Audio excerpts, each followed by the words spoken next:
Mirza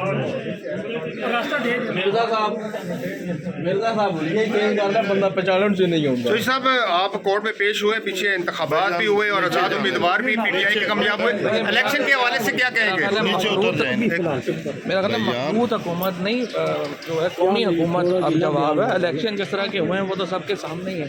Australia, बरतानिया, America, उनके बयान आपके सामने। आप इतने ज़्यादा बखबर कैसे हैं? जेल में तो कोई रसायद नहीं है। 1965 से ज़्यादा, ये भी तो 1 घंटा तो यहीं बैठे हैं। अच्छा, यहाँ पता लग गया सूरत हाल का।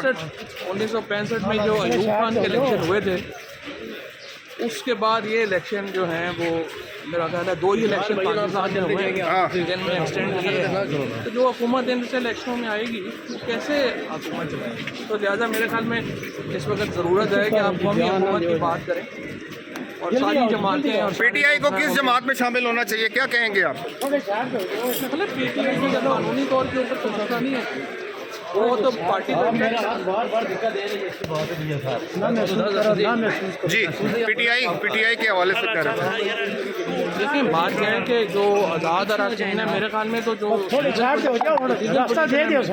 ख्याल में पीटीआई बैंड तो नहीं है, तो जो लीगल अरकान है वो तो उसमें भी शामिल हो सकते हैं। तो मसला तो नहीं है, कानूनी तौर पर मेरा नहीं ख्याल ये मसला।